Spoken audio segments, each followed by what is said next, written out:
Lisa Scottoline is the New York Times best-selling and Edgar Award-winning author of 33 novels. She has 30 million copies of her books in print in the United States and has been published in 35 countries. Lisa also writes a weekly column with her daughter, novelist Francesca Saratella, for the Philadelphia Inquirer, which has been adapted into a series of memoirs. She lives in the Philadelphia area with an array of disobedient pets.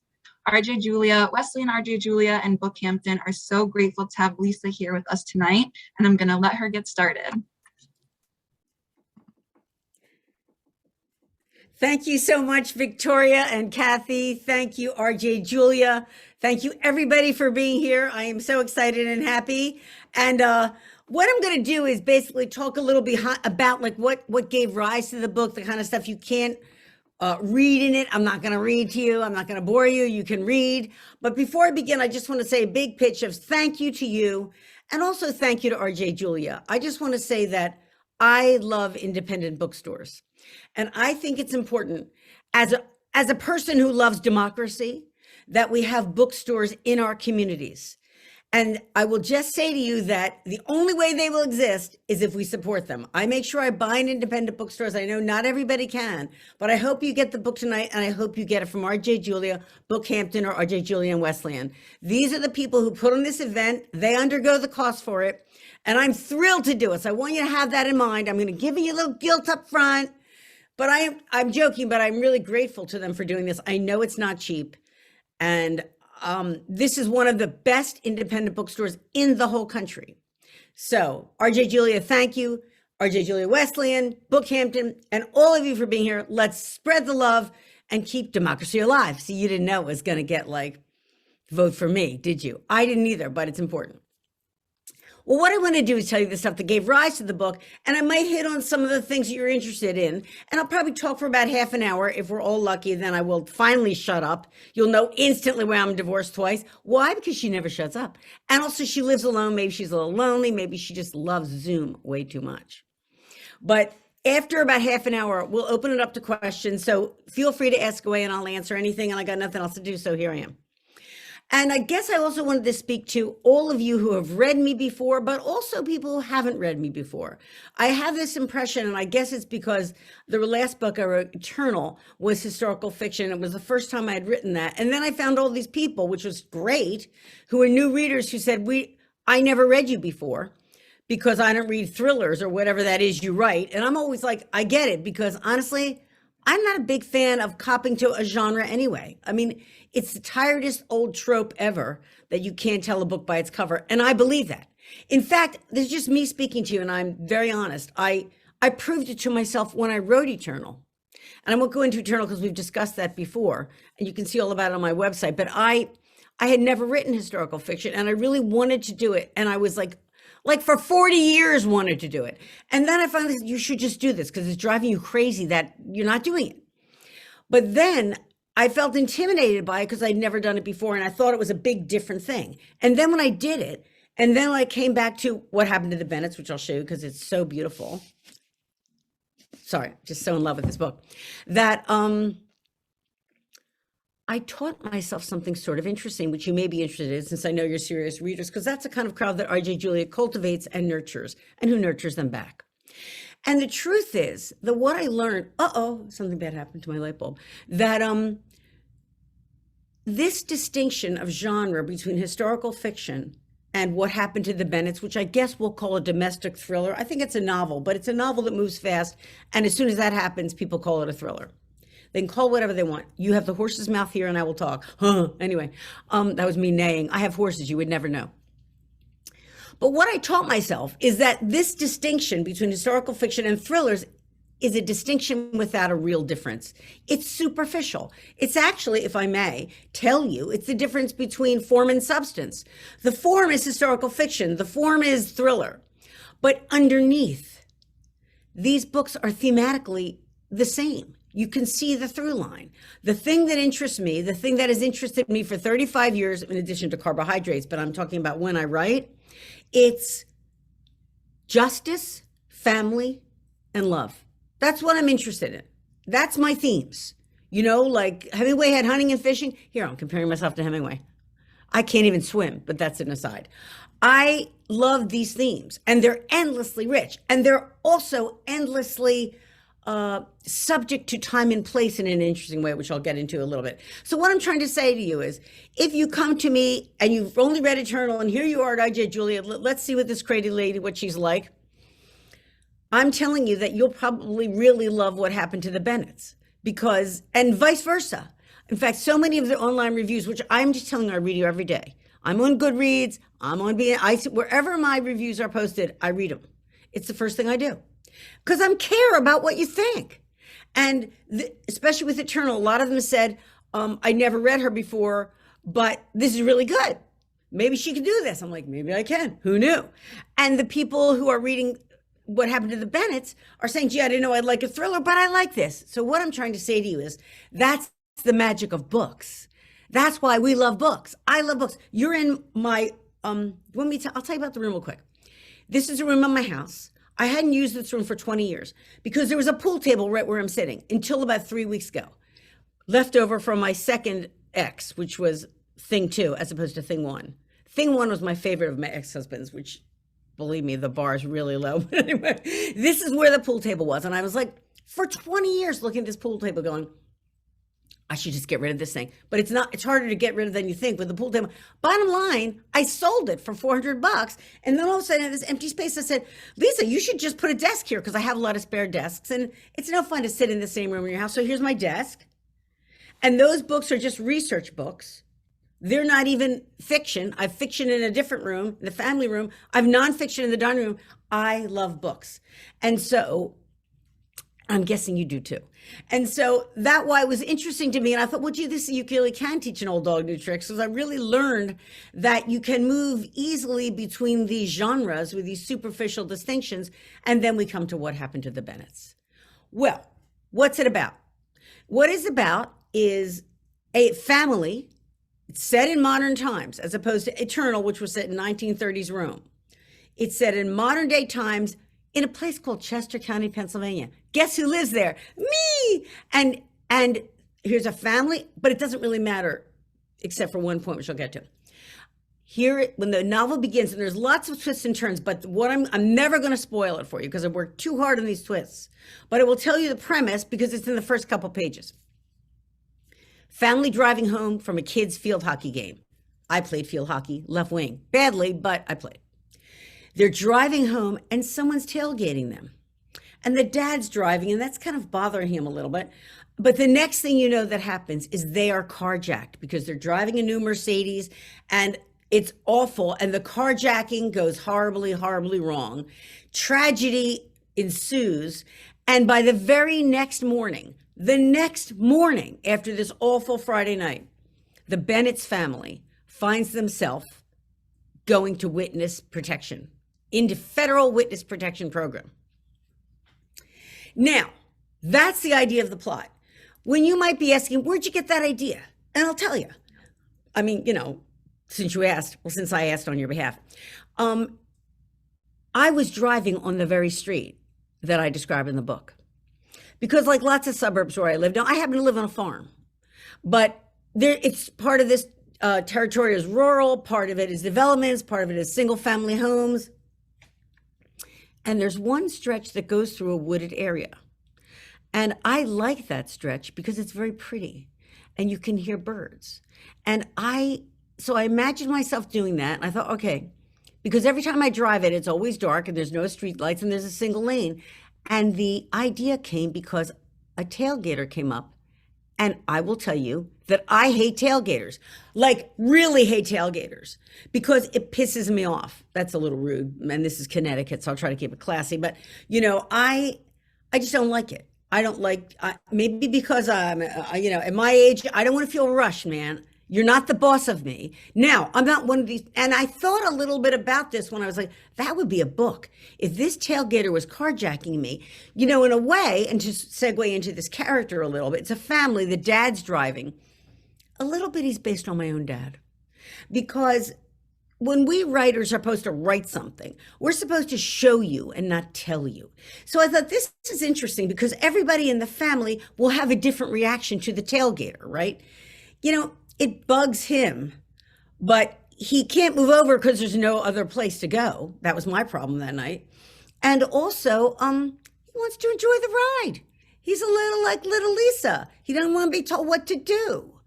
And his wife, who's a little more practical, and she's really a terrific character. I think you'd love her. Her name is Lucinda, and we can talk more about her later. And she's like, honey, speed up. Like, she, meanwhile, is on Facebook. She's posting pictures from the field hockey game. The kids are in the backseat. They're all texting away. Everybody's on their devices. He's driving, and he's going, I want to take my time. The boy in the back is like, come on, Dad, burn him. Anyway, you get the idea.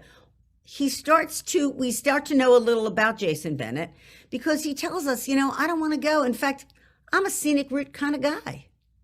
That was my dad. And I kind of love that about him. Because in a way, he didn't know how important he was to all of us because it was to a certain extent really understated. I was very close to him and he was a great father, but he was on the quiet side. And I thought, because here's what the truth is when you're thinking about, I'm just telling you the stuff that's behind the book, maybe a little English major 101 for y'all, that the top line plot you've heard, right? Oh, and it's now what's going to happen, and they're going to be in federal, and we'll talk about that in a minute. But underneath it is the story of a family. Underneath it is the story of a man. What is a hero in modern times? When this novel begins, he's a father who conceives of himself as a scenic route kind of guy. And he's a really great dad, and he's very in touch with his family. He loves his wife, he loves his kids, he's real involved with it. It's a family man. But when things start to happen, he has to find a strength within himself that he didn't know he had before, because this family undergoes the greatest test you can imagine. Because the first thing that happens, and I'm not giving away anything, is witness protection. This character, his name's Jason Bennett, he was raised on a farm, kind of like mine. And it was a dairy farm. This was the last dairy farm in Chester County, actually. I don't have cows anymore, but my point is he relates to the land. And in a novel, particularly in a thriller, or at least anything I'm writing, I want everything to work to reinforce the story and reinforce the characterization. Everything has to be efficient in a way. So when you're choosing setting, you're being efficient with that too. So Jason Bennett, I let you know, well, he grew up on this farm. He's a terra firma kind of guy. He relates to land. And as soon as this awful thing happens and they have to go into federal witness protection as a family, they are sent to Delaware, which is not far from Pennsylvania. And they are sent to a beach town in Delaware because you can kind of hide in a beach town. Because what I learned about WITSEC, as it's called, and you'll learn it when you read what happened to the Bennetts, is that the whole program is under the auspices of the U.S. Marshal Service. But the kind of first 6 months or so, or maybe the first year, is an application process. You actually have to apply. And that part is supervised by the FBI. And in fact, that isn't when they take you real far away, because I had a consultant on this. I've written crime fiction or whatever you want to call it for 30 years. So I kind of know some people and have some excerpts that I can call, thank God, because I know, and I take that responsibility really seriously. Everything in my novels, there's a factual underpinning that you can take to the bank, is true and definitive.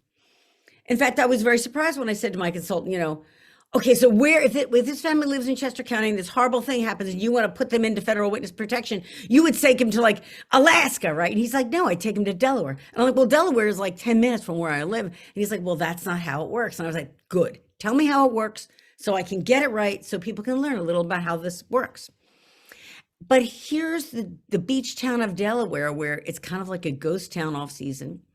And critically for our purposes, it's based on water. Like the cover, Jason is in the swamp. It's actually a saltwater marsh. And there's a saltwater marsh, which is tidal on the Delaware coastline where I envision this. And if you want, you can go to my website, because I filmed where I set his house, and all of this stuff's on the website, which I did with Eternal as well. And all of a sudden, the tide is in and out. The sand beneath his feet erodes. He is at sea, literally. And that's what I meant earlier. Well, what choices do you make as an author? You choose, well, now he's a terra firma kind of guy, but he's in the marsh. He's in the swamp. His footing is uncertain. I love all those kind of images. The ground's literally underneath him is taken away. And that's what happens in Witzek, because it's sort of remarkable. And what I learned about the program that's applicable here is that it was a program designed, and it's a very successful government program. And as you know, it's what it does is it was designed to take people who are willing to give evidence against their Confederates, against co-conspirators. They are generally criminals. That's who the program was designed for, basically organized crime. And that's generally who is being cultivated as a witness. And that kind of person is very happy, or at least happy, to be protected by the government and sent somewhere and have their life saved, and to get a stipend besides. For a time period, they get some money till they reestablish themselves. And the Witzek has never lost anybody, ever. But the program was not designed for the Bennetts. The Bennetts are a family, and they are just a normal family. So they have a lot of contacts. Jason has a business.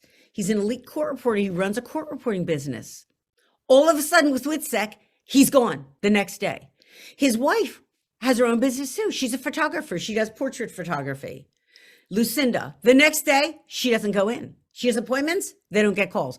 The kids, they're in school, they have soccer, they have violin, they have, band, they have all the stuff, they have a field trip planned, they have friends, they have texts, they have Snapchat, all of the connections we have. Think of the connections you have, imagine it.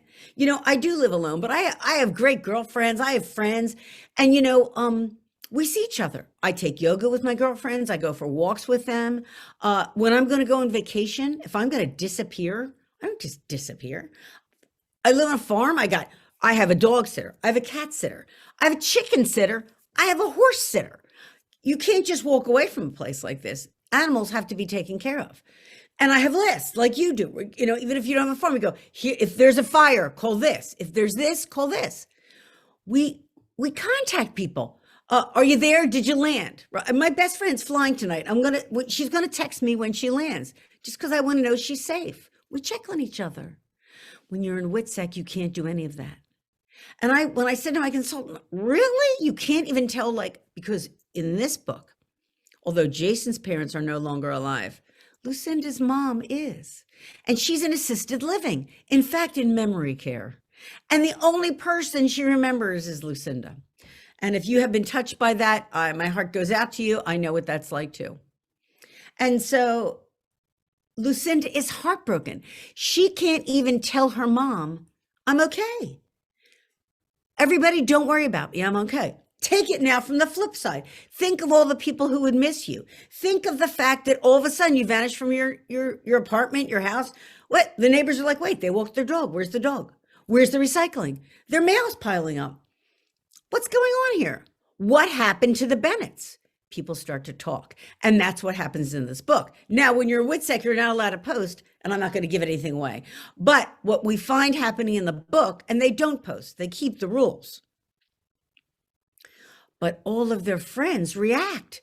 Her best friends, they're at the police station. Where is Lucinda? Find Lucinda. The family vanished. Something's wrong. I'm getting hysterical, sorry. I'm giving myself a headache. Am I giving you a headache? Sorry. This isn't like her. What are they doing? In the absence of an explanation, what we learn and what I learned as I worked this through, I don't write with an outline. Are you surprised now that you know me? I just try to figure out what logically happen next. And I use my own life as a touchstone because I'm just like anybody else. And so here are her friends, and she can see them online getting more and more frantic. And at the same time, people are starting to make up things about the family because in the absence of a story, people make one up. I don't need to tell you that. You see that every day in the news. People will believe anything. So they start making stuff up. We all have great imaginations, for good or for ill. And also in this book, there's another aspect, which is a real phenomenon, because I have to write in real time if I'm going to set a book in contemporary times. And I thought of those people who are crime bloggers. You may have heard about them. They're just people like you and me online who solve crimes. They investigate themselves. They get documents under the Freedom of Information Act, or they cooperate with the police. They're on TV all the time. They're on Lifetime. They're on, investigation, discovery, all those true crime. Or God forbid, they're like a family member trying to figure out what happened. I actually like that idea because police departments do the best they can do in the main, but they're not have endless budgets. And God knows if anything happened to someone in my family, I'd be all over it. Stop shouting, Lisa. So anyway, that's what's going on. All of this turmoil is happening around them. And what starts to happen, and what Jason perceives, is that his family, while they're in witness protection, even though they are protected from extrinsic threats, threats from without, they cannot be protected from threats from within. And the threat from within, frankly, is mental illness. They start to become depressed, as you would be. Like if you think you had it bad during the pandemic, or we still are in one, and it's really difficult and so hard, and I feel for everybody who's lost someone or has someone sick. I've been touched by that as well. At least you can be on Zoom. Imagine your isolation being so complete and how that would make you feel over time when you have to leave everything you know and love in order to save your own life. And you can't contact those people because you endanger them. That's the kind of stuff that's happening. And this marriage, which was previously pretty good, Jason's very happily married. He starts to see his wife become very depressed.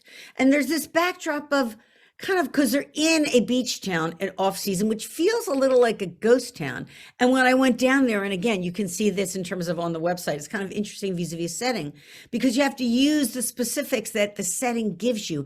And it gave me something really incredible, which was something called a ghost forest. I'll take a second to tell you what that's about. A ghost forest happens in salt marshes when there's salt water that comes in too far, as it happened in global warming. That's why it happens. And the salt water comes into a forest and kills the trees at the root over time. Now, what happens to the trees when you see them, and you can see them on my site, and I described it on the web in the book, is that they don't really fall over. All of the leaves fall off, but the branches remain, and the trunk turns white.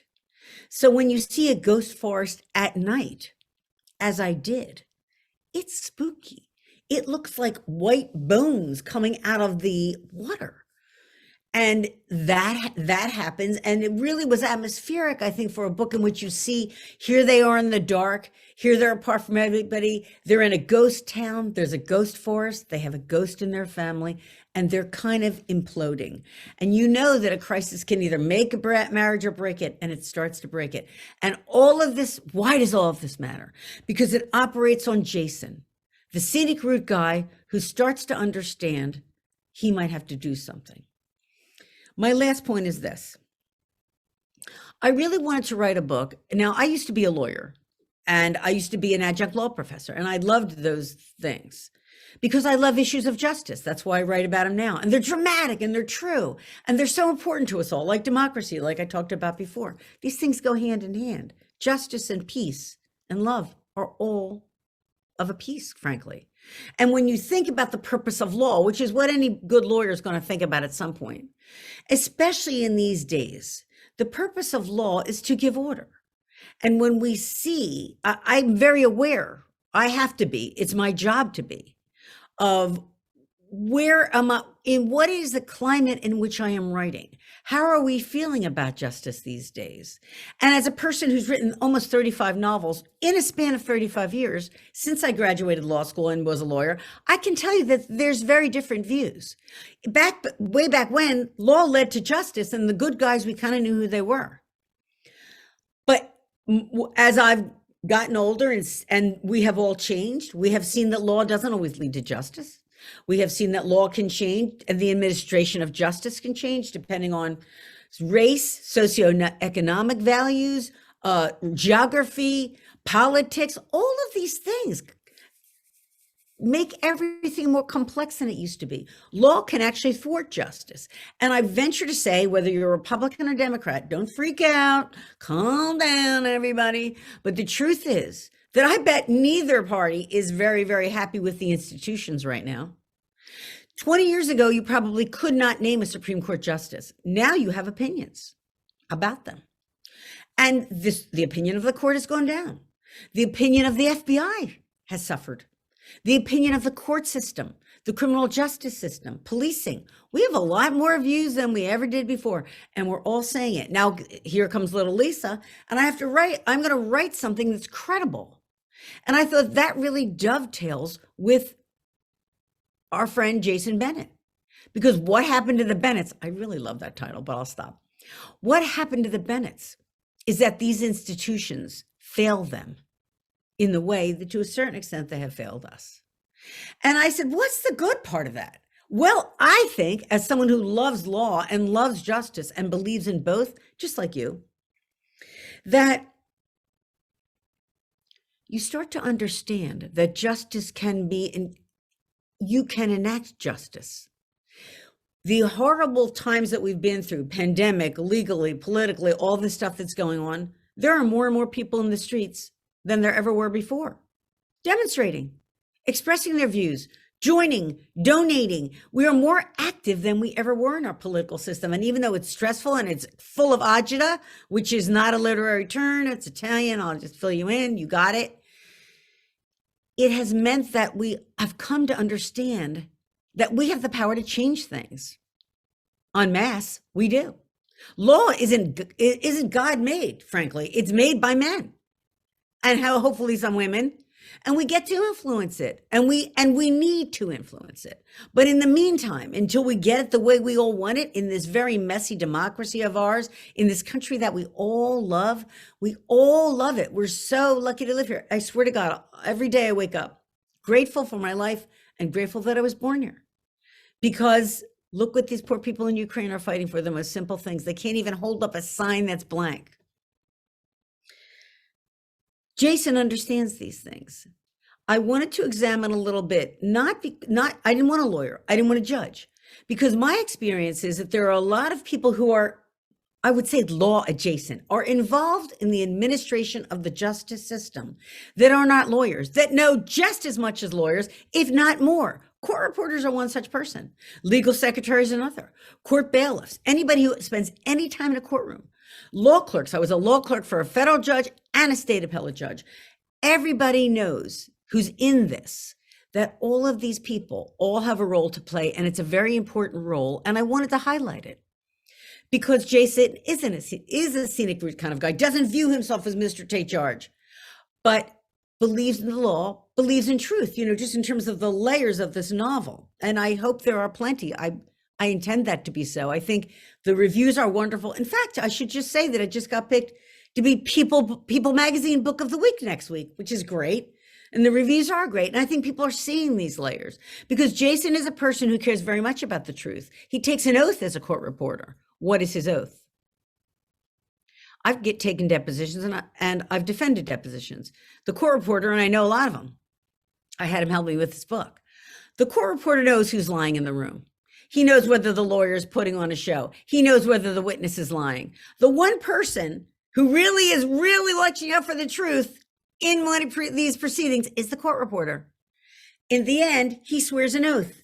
Everything I wrote down is a true and correct thing of what I heard. He doesn't have to warrant that it is true. He doesn't have that knowledge, in theory.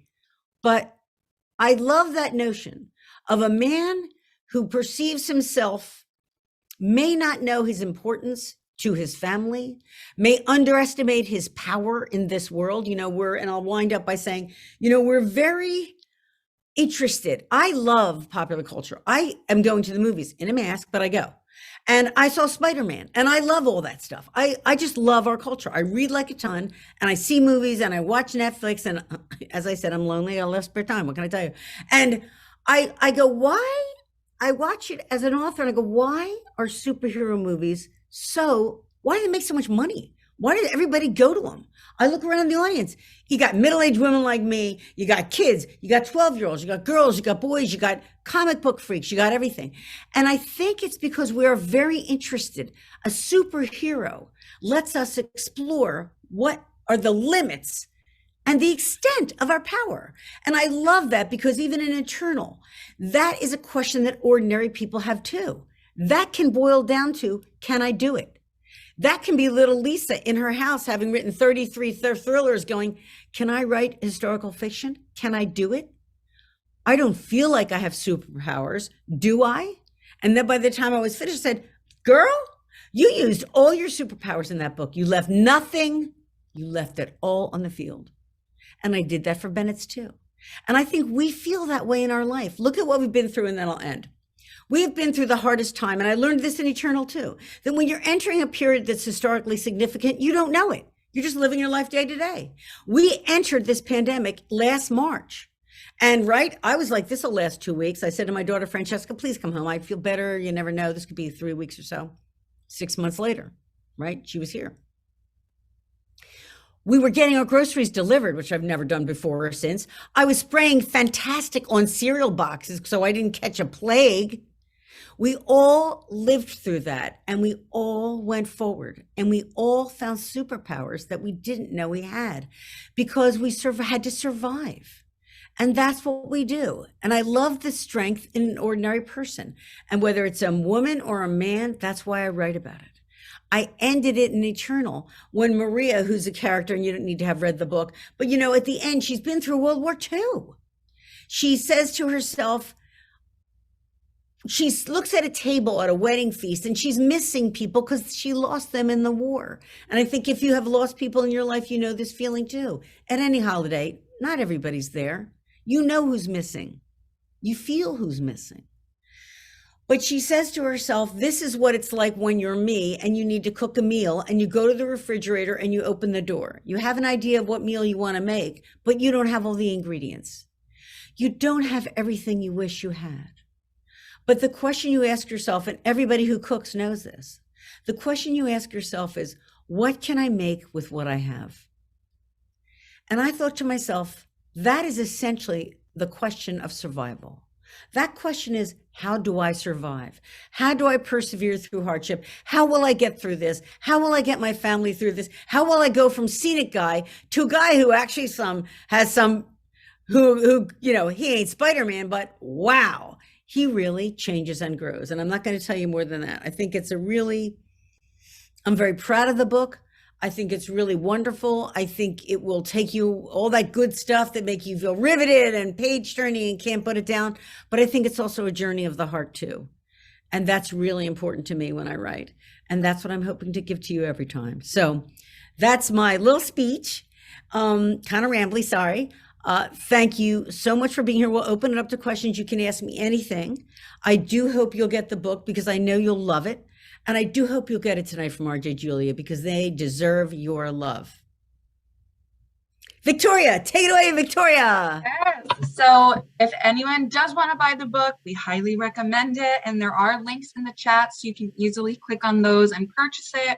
Or you can come visit us in store if you would prefer for in-person shopping. But just get a copy of the book. We have signed books as well. So use our chat to go and buy them. But in the meantime, we're going to open it up to questions. Yes, and we will also say signed books make great gifts. And they're all signed. And Mother and Father's Day is coming and graduation, and you get the idea. Beautiful. So I'm going to start off with a few comments just to get those out of the way. I think they're nice. So I'm just going to share them. Yeah, I'll do the nice ones first. Cheryl said she started reading the Bennetts yesterday and loves it. She didn't want to put it down and go to sleep last night. Aww. She loves the new room. Hoping you're not missing your seafood meal too much. Can't wait till you come back to see T and RJ Julia in person. Also, if you get a chance, take a listen to Reba McEntire's The Greatest Man I Never Knew. I think you'll really appreciate it. Oh, I love her. Okay, I will do that. Thank you so much. I appreciate that. And then another comment.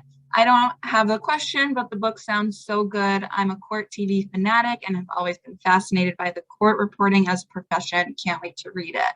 I used to be on court TV. I love court TV. I just think it's wonderful. I wish the Supreme Court had TV in it. We should get to see these processes. They are our processes and we pay for them and they are so important, but that's me on a soapbox again. And just a reminder, you can still ask questions using the Q&A at the bottom of your Zoom screen. But one of our questions, we are so lucky you left the law for writing. Why did you make that change? Oh, that's so nice. You know, well, I always keep it personal, so I'll keep this personal too. I loved it. And I loved being a lawyer. I just, you know, you felt like you were doing something really good. And And it was dramatic, and you win and you lose and you're all stirred up all the time. And also I can be a little feisty. So there's some people who like a good fight, and that's a little bit me. I don't mind it. I can only do it for someone else though. Like I'm still the person who, if I'm at the deli counter, people butt in front of me all the time. I can never get, I got the number. I can't even bring myself to say, it's my number. But if it's for you, right, it's so crazy. But if it's for you, I can fight for you. I fight for you till the day, right? Anyway. But I stopped because, amazingly, my daughter was born and I got a divorce at exactly the same time. So I found myself a single mother, and I'm really not complaining about that because I just fell in love with the kid, honestly. I just fell in love with being home with her. And then I thought, well, I've got to kind of change my life. I can't be a trial, for me, and everyone makes an individual choice, but being a trial lawyer can be like, 60 hours a week, 70 hours a week. And I wanted to be home with her. I said, well, you're just gonna have to change your life. And then long story short, I had been an English major and I always loved books. I grew up on Nancy Drew, and I was like, maybe one of these days you can try to write one. And I thought to myself, well, you should try now, because God knows you can't get any broker than you are. I was just unbelievably broke. And for a 5-year period, got rejected everywhere. But I always like to say my favorite rejection letter, because I want to inspire people who want to write. Because it was a New York agent who said, we don't have time to take anybody, and if we did, we wouldn't take you. Well, okay. I know. Thanks, dude. Yeah. Anyway, the only good part of this story is that I gave a speech at Book Expo where I was the keynote, and he wanted to talk to me afterwards. I was like, dude, I don't have time to talk to anybody. And if I did, guess who I wouldn't talk to? You. Anyway, so I want to give you faith if you want to write, because I think anybody can do it. It's not like law school where you had to go there and sort of get processed in some little meat grinder and then come out. And the farm team is us. And there's no better preparation for writing than reading. If you read a lot, I guarantee you can write. And also, we love stories. We're storytellers. Don't we all want to tell a story, tell me a story? Like, I am so weird, but I actually, read my book out loud when I'm writing it, because I need to hear how it sounds. I have no basis for this scientifically, but I believe that when people read, they're talking to themselves a little. Mm-hmm. And it has to be all right. It has to feel smooth. It can't be like, wait, what? Like, it can't be clear. It can't be a snag. Well, that is a good way to put it. Like a snag. There can't be that. So in the end, I'm telling myself a story when I'm writing it. Mm-hmm. And I kind of love that. I forget what that's the answer to. I'm sure that's the answer to the question. Do you write and then kind of read in sections, or do you do it kind of more as like a final read through? I mean, as I go. I don't let myself edit though. I have to go write 2,000 words every day. And I do that till I have a first draft. Now, a book's about 90,000 words, so you can do the math. You should probably have a book in, I think, what did I figure out? I can never do this math, and I've been doing this for 35 years. I think it's like 2,000 words a day. You should, in theory, have 60,000 words a month. That doesn't really happen because some days you fall short or you don't make it. But generally, in the past, for 10 years, it took me 6 months to write a book. I was doing 2 thrillers a year, maybe legal thriller, domestic drama, novel, whatever you want to call it. And then when Eternal came along, because I was so scared and I psyched myself out, oh, it's historical, you're too stupid, you can't do it. Then I basically took a little longer. And then I finally said, I read Lean In, actually. I thought that was a really good nonfiction book by Sheryl Sandberg. And she says, women don't acclimate to risk well. We don't tell ourselves we can't do it. We tell ourselves we're not ready. And watch out for not ready. Not ready is in disguise scarediness. Don't be not afraid, in other words. And then I finally did it. Now I'm working on historical fiction now, and it's going at the rate it should, because I'm not scared anymore. Mm-hmm. So you already kind of touched upon it with the 2,000 words a day, but somebody had asked what your writing process was like. So just a little bit more about that, if there's Sure, there is. Once you get through the first draft, and you're not allowed to go back, you're not allowed to edit. You can do whatever you want. What I'm trying to say is, this is me talking to me. I don't allow myself to try to make the previous chapter better, because in the end, maybe that chapter won't even survive. You might have to really lose, I always say lose a lot of weight. You might have to like cut a lot out. So don't just go rearrange the deck chairs when the Titanic's going to sink. It's really not a good analogy, but in any event, so I get the whole book down, and then I'm the happiest person on the planet, because the first draft is so hard, and it isn't really good. You're trying to think, oh, what verb should it be? Bolted? Should it be darted? Should it be raced? You know, it's really because you don't know what the character would do next, and in particularly in what happened to the Bennetts, because there are a lot of twists and turns and a lot of surprise. I'm like, oh, I was going to say shit, but okay, shit. You know, this character is going to go. It's written in his viewpoint. You know, what would he do? What's he going to do now? And when I finish the day, I go, oh no, what's he going to do? And that's kind of like nerve wracking. Like you have to take a shower, or you have to walk the dogs, or you have to look away from it. And then maybe the next day you can channel him better. Once I have that all out, there's a saying that is Hemingway said, and he said, write drunk, edit sober. And that's actually pretty good. I don't write drunk, but the idea is let it all come out when you write. And I say this to anyone, just let it all, don't judge yourself. Philip Roth says, just write it. It's not for you to judge. Stephen Sondheim says, you know, stop wondering if your vision is new. Let others make that decision. They usually do. You keep moving on. These are my little mantras. That's how I know them. I say them to myself all the time. So you get it down. And then when you have a story, then you can really, I always think I'm channeling my inner bitch. That's what I think. And then I go, okay, Lisa, now you got to make this good now. Like enough with this palaver. You got to tighten this up.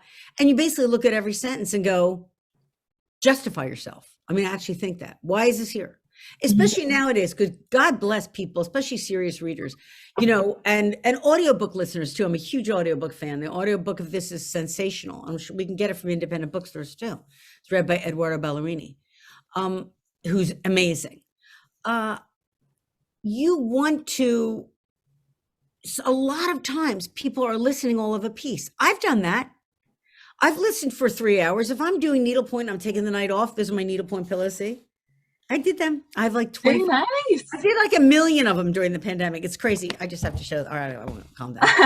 So I listen to an audiobook and I do needlepoint. So I'll listen for 3 hours at stretch. Well, that's a lot of a book. What I'm trying to say is that's why you want to look at each sentence and say, justify yourself, because there are people who will sit down and gulp it all down. I have readers like that. I am a reader like that. So you don't need to tell them twice. People don't like that. They paid attention. They're there for you. Don't waste their time. So that's the kind of way you talk to yourself when you're getting the edit, and you get to just, and that's the great, I mean, it's, the writing process is so difficult. So people who try it don't feel that it's going to be like a snap, because I've been doing it for 35 years and it's not a snap. Every book is different. Every book has its own challenges. I kept thinking there's so many, this poor guy, Jason Bennett, keeps hitting these walls. How's he going to get out of this? And he has to be credible. So I tried to figure it out, and that's all it takes. That's the whole process. It ain't pretty, but that's the truth. All right. Do you think we're more politically/socially active now than in the 60s and 70s? I actually think it's a very similar cycle. And it's interesting because, you know, I taught this course called Justice in Fiction at Penn Law School, which I developed. But it was interesting because I'm always interested in looking at why fiction arises at a certain point in time. And like, if you go back to the 60s and the 70s, after the Vietnam War, after Watergate, you know, you want to take a second to look at images of law and justice. Remember that we had an attorney general who went to jail. Okay, that's going to put your notion of government, we totally started distrusting the government. Law, the FBI, we find out Ed Jaeger, who was spying on people. He's, you know, I mean, it is not an accident. This is just my theory, but I happen to think I'm right. Of course, I always think I'm right, so I'm divorced. Is that the most important, popular, widespread work of fiction after that time is The Godfather. That's why, because in The Godfather, all of a sudden, who's the good guy and who's the bad guy? Well, you're rooting for Michael Corleone, except at the beginning of the book, he's a hero, and he has to be taught to hold a handgun. Even though he's a war hero, He hasn't used a handgun in a basement. And so it's very interesting because in The Godfather, as he rises in power, he actually descends in morality, which is why there's such a great wrench in The Godfather. But the turnaround in The Godfather, you're rooting for the anti-hero. The cops are all corrupt. The mob is the one that you're loving, even as you're horrified. That is successful because of the turbulence of the time. And so when I come to right now, I have Jason Bennett, and he's finding out all this stuff he's learning. And he's like, he doesn't know who the good guys and the bad guys. He starts to think, that's a good bad guy, but that's a bad good guy. And we are really trying to muddle our way through that now. But I think that resurgence is happening, and I think it's even happening more. And as I say, even though it stresses us all to the max, I think it is a good thing that we take ownership of things that we have previously ceded to others who mishandle it or engage in graft or do all manner of very bad things that need to be cut it out, guys. Yeah. All right. I'm almost halfway through the Bennetts. I agree with your statement that Eternal made you an even better author. Can you explain your view on that? Oh, well, thank you for that. I know, because I said to myself, I'm just being real now. I was very worried because I thought, Eternal, even though, as I'm saying, these distinctions are without a difference, it is a book that takes place over a 20-year time period. It is a book that is about 3 families, and it is a book that is in different viewpoints. What Happened to the Bennetts is about the Bennetts. It's one family. It's in a single viewpoint, and he does everything. You don't know what is happening.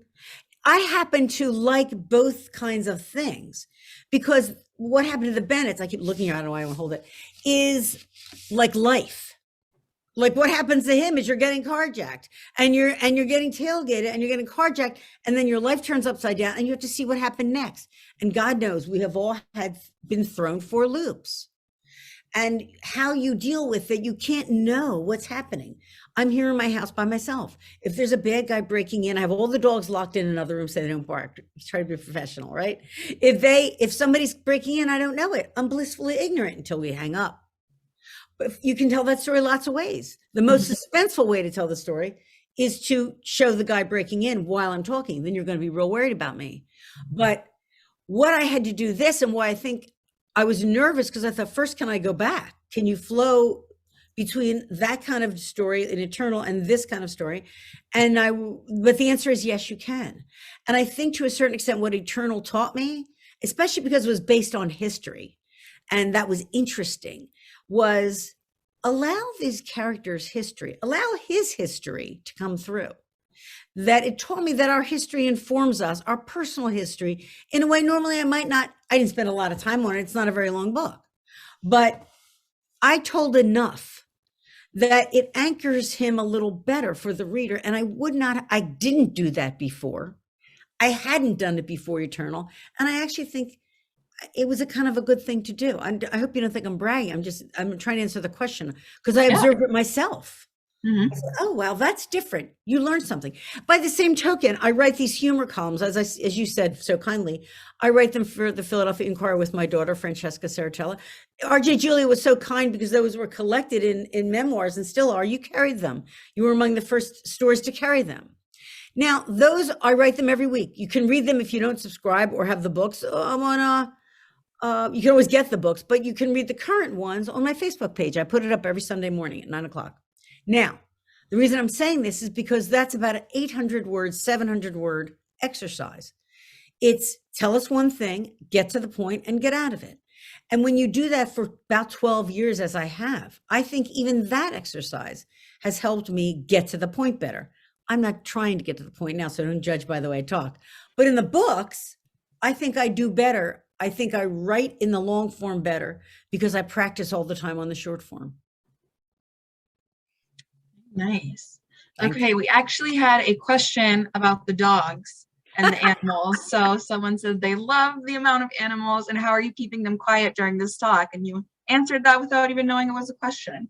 That's so funny. The funny thing is I'm not keeping them quiet because I just put them in a room that has a good enough door that's a little bit of a seal. I can hear Peach barking constantly. I have a mom and two her sons.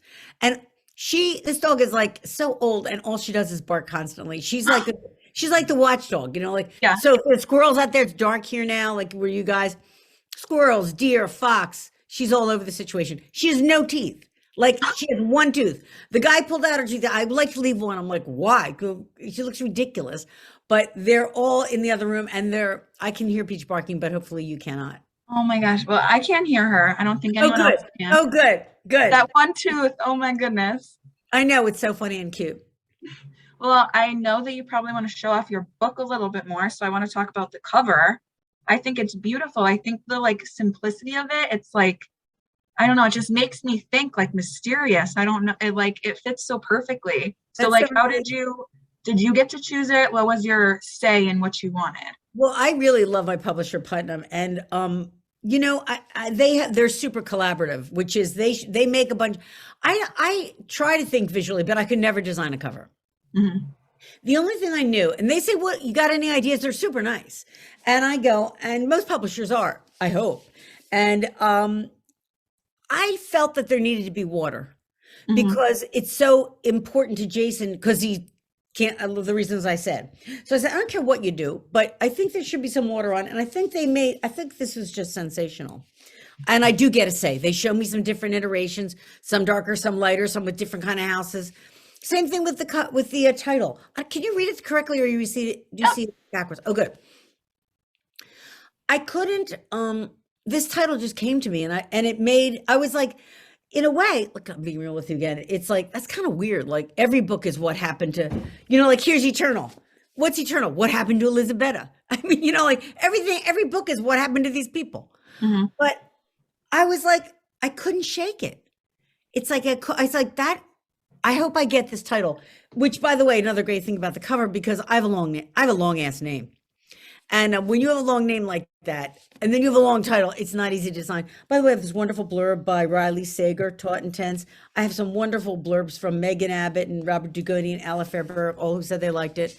I just am so honored and so, lucky. I'm so lucky to have the support of people like that and bookstores like you and readers who have followed me book to book. I mean, there were a lot of readers who, gave Eternal a chance. And just because they trusted me. And I feel like that's my job. I said before that I was really broke for a long time trying to be a writer. And I still loved to read. So I was at the library all the time, but I would always buy one book. And the weird thing was I bought it for my dad because he loved books. And I could afford one hardback a year. And so I'm very mindful. No BS that a book is bought and sold. You and I can talk about art and all that stuff, but there's also a commerce aspect to this. Mhm. That's why I'm not shy about saying we need to support bookstores. You have to buy in them. And books are bought and sold. But I'm very aware that when I read a book, when I could only afford one, that I wanted to feel like I got my money's worth. Mhm. And I want people to feel like they get their money's worth. So that's what I always think. My job is to make you feel like to give you your money's worth and deliver for you because you give me your support. And my readers have been doing that for 30 some years. And a blessing and a gift. Yeah.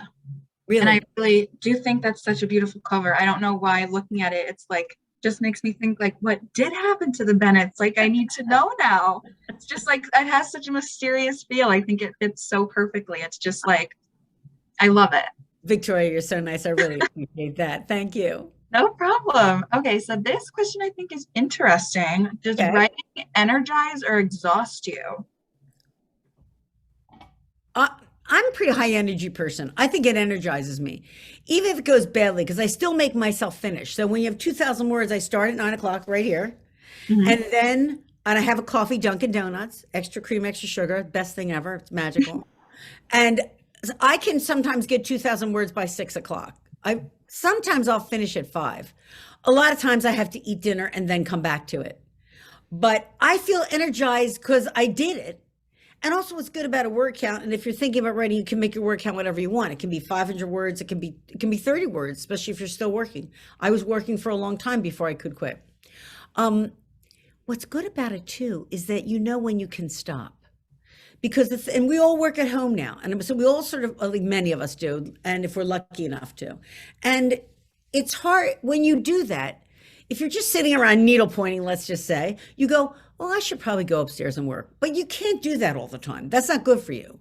So you have to have a point where I work on guilt a lot. So there's a point for me when I go, well, if I hit my word count, I got no reason to be guilty. No flies on me.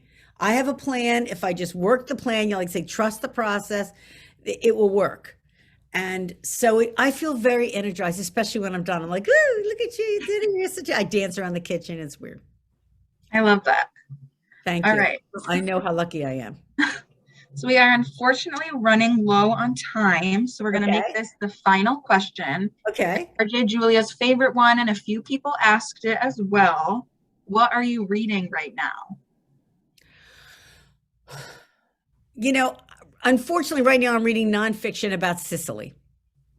I can recommend a book in that regard if you're interested in Sicily. Where was it? It was right around here. The Florios of Sicily. It's wonderful. But I read all the time. I love all of the thriller people. I love all the people that were nice enough to give me blurbs. And I'm not just saying that. I ask for their blurbs because I admire their work. Mm-hmm. Harlan Coben, David Baldacci, Louise Penny, Sandra Brown. There's so many, and I'm going to leave out about 1 million people. Forgive me. But I love to read. And also, for what it's worth, if I don't finish a book, I give myself permission not to finish. So my advice to you is don't finish, because there's so much good stuff out there and you should read the good stuff. Mm-hmm. But that's what I'm reading now. I'm reading mostly nonfiction now.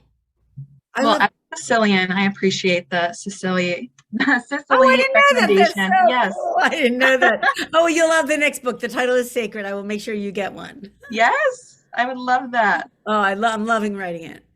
That's so much fun. Well, cool.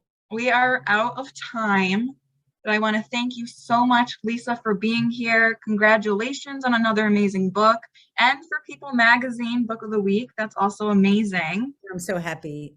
Yeah, that is awesome. You are such a sweetheart, and I love you, and I love the store, and I love everybody here. So thank you so much. But thank you for taking such good care of me, Victoria. And please take good care of this store and support it and get my book tonight. I would really love it. Yes, we have links in the chat, so don't forget to purchase your copy so you can get a signed copy as well, or come visit us in store. Thank you so much, everyone, for joining us tonight, and have a great rest of your night. Thank you, and stay well, everybody. Stay safe, too. Bye-bye.